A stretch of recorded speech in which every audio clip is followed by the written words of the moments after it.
Hi hello ನಮಸ್ತೆ ಎಲ್ಲರಿಗೂ welcome to my channel Harsha's life. ಇದು ನಾನು ನೆಲಗಡಲೆದು ಮಸಾಲೆ ಮತ್ತು ನಿಪ್ಪಟ್ಟು ಮಾಡಿದ್ದೆ. ವಾರಕ್ಕೆ ಏನಾದರೂ 1 ಅಥವಾ 2 ಏನಾದರೂ ತಿಂಡಿ ಮಾಡ್ತೇನೆ ಮಕ್ಕಳಿಗೆ ಅಂತ ಹೇಳಿ. ಇದು ಇಡ್ಲಿ ಉಸ್ಲಿ, ಗೆಣಸಿನ ಪುಡಿ, ಬಸಳೆ ಪದಾರ್ಥ ಮತ್ತು ಬದನೆಕಾಯಿ ಬಜ್ಜಿ ಮಾಡಿದ್ದು.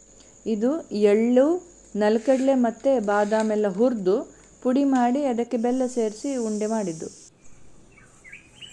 ಇದು ಬಿಂಬುಳಿ ನೋಡಿ, ನಾನು ಎಲ್ಲ ಪದಾರ್ಥಕ್ಕೆ ಹುಳಿಗೆ ಇದೇ ಹಾಕೋದು, ಯಾವಾಗ ಸಿಗ್ತದೆ ಅದನ್ನು ಹಾಕೋದು.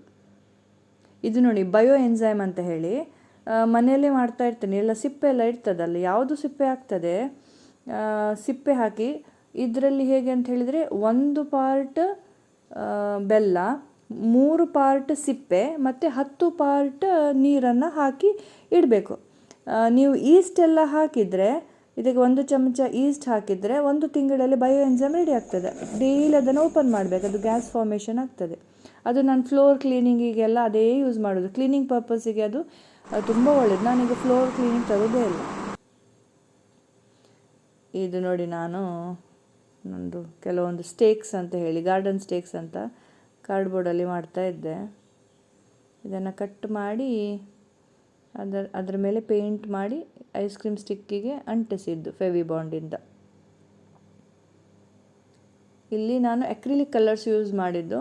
ಬಟ್ ಯೂಶ್ವಲಿ ಹೊರಗೆ ಇಡುವುದಾದರೆ ಆಯಿಲ್ ಪೇಂಟ್ ಹಾಕೋದು ಒಳ್ಳೆಯದು. ಆದರೆ ನಾನಿದು ಕಾರ್ಡ್ಬೋರ್ಡ್ ಯೂಸ್ ಮಾಡಿದ್ದಲ್ವ, ಎಷ್ಟು ದಿವಸ ಬರ್ತದೆ ಗೊತ್ತಿಲ್ಲ. ಅದು ಈ ಸರ್ತಿ ಮಾಡಿ ನೋಡೋದು ಎಷ್ಟು ಸಮಯ ಬರ್ತದೆ ಅಂಥೇಳಿ, ಮತ್ತೆ ಗೊತ್ತಾಗ್ತದಲ್ಲ. ಪ್ಲಾಸ್ಟಿಕ್ ಇದ್ದೆಲ್ಲ ಮಾಡಿದರೆ ಸ್ವಲ್ಪ ಬಾಳ್ವಿಕೆ ಬರ್ತದೆ.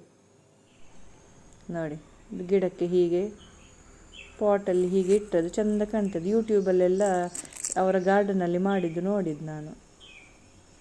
ಸೊ ಹೀಗೆ ಮಾಡ್ಬೋದಂತ ನಾನು ಮಾಡಿದ್ದು.